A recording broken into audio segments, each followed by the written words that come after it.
Amin'ny anaran'ny Ray sy ny Zanaka ary ny Fanahy Masina. Amen. Alahady fahadimy amin'ny Trinité. Alahady anokarana an'ireo dekona roapolo mianadahy eto amintsika. Marina fa feno 50 ny isan'ny dekona. Io ny fetra farany ambony indrindra amin'ny isan'ny dekona amin'ny lalànan'ny fiangonana.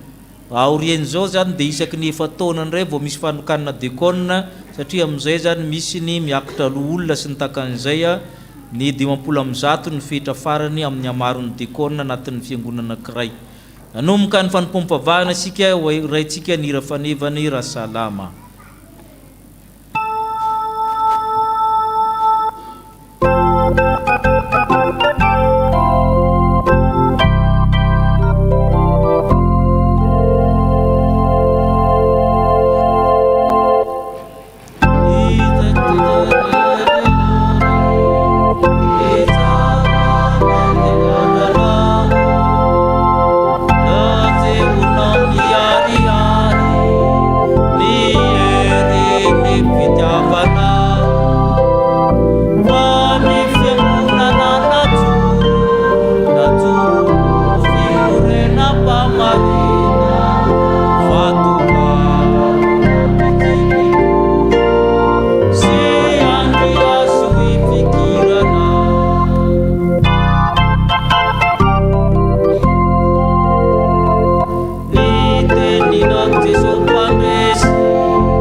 Oka isika ivavaka. Misaotra anao zay tompony amin'ny fahasoavanao. Misaotra anao zay satria manindry anay ianao amin'ny fitiavanao. Mba ho isan'ny vatolampy tahaka anao, manaraka ny dian'ireo martiora ny fiangonanao.